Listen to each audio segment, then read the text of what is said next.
Britney Spears est devenue le symbole d'une société qui détruit sa famille. Britney Spears est une idole d'une génération. C'était une enfant star qui est devenue princesse de la pop. Et puis, sous les projecteurs, elle a littéralement chuté. Tout a été filmé, disséqué, bloqué. Britney Spears n'a jamais eu le droit à l'erreur. Pourquoi? Parce qu'elle est une femme.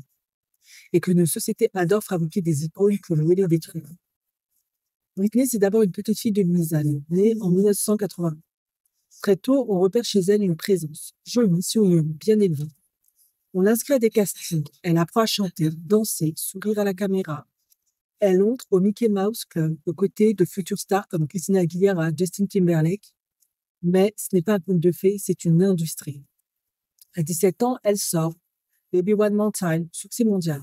L'image est claire. Une ado en uniforme d'écolière, sage et sexy à la fois. Et c'est là que tout commence. Je me rappelle quand j'ai vu ce clip pour la première fois, j'étais une jeune ado, pas plus vieille que elle, et j'étais littéralement subjuguée, tellement sa présence scénique était bouleversante, renversante. La mise en scène était juste parfaite, exceptionnelle, sauf que je ne pouvais pas me douter que Britney Spears ne décidait de rien. Et oui, ce sont des hommes qui gèrent sa carrière, son image, sa sexualisation. Elle exécute. Elle incarne ce que on attendait. Et elle le fait parfaitement. Mais dans les coulisses, tout est sous contrôle. Son corps, ses horaires, ses réponses aux interviews. Et ce contrôle devient une obsession. Très vite, les médias s'en mêlent. Les questions deviennent inclusives, sexistes. On lui demande si elle est vierge, si elle a trompé Justin, si elle est une bonne mère. On la scrute, on la juge, on la commande. Tout est sujet à débat. Ses vêtements, ses ruptures, son corps post-grossesse.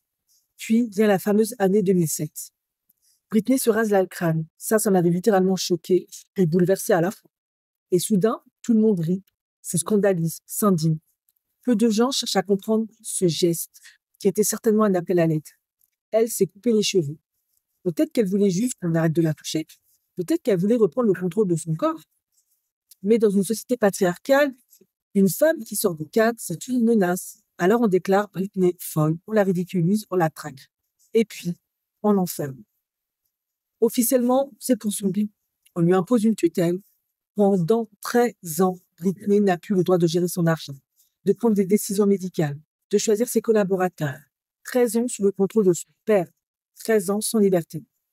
Tout ça pourquoi? Parce qu'elle a osé flancher. Parce qu'elle n'a pas parfaitement tenu son rôle de poupée parfaite. Mais elle n'est pas restée seule. Le mouvement #FreeBritney a révélé au grand public l'ampleur de l'abus. Des fans, des journalistes, des avocats se mobilisent. Et en 2021, Britney prend enfin la parole. Elle dit tout. Elle dit la peur, l'humiliation, l'injustice. Et là, le monde réalise, un peu tard, hélas, qu'il a assisté en silence à l'enfermement d'une femme. Aujourd'hui, Britney est libre. Mais à quel prix? Elle reste marquée, fragile. Et surtout, elle n'est pas un cas isolé. Britney Spears, c'est le miroir d'un système. Un système qui glorifie la jeunesse, la beauté, la docilité féminine, pour ensuite punir toute déviance. Amy Winehouse, Lindsay Lohan, Janet Jackson, Meghan Markle, la liste est longue. Ce qu'on a fait à Britney, ce n'est pas une exception, c'est un symptôme. Alors peut-être qu'il est temps de changer de récit, de ne plus consommer la souffrance des femmes comme du spectacle, de ne plus applaudir leur ascension en attendant leur chute, parce qu'il n'y a rien de glamour à regarder une femme s'effondrer. Et que parfois, derrière un sourire parfait, il y a un appel à l'aide qu'on n'a pas voulu entendre.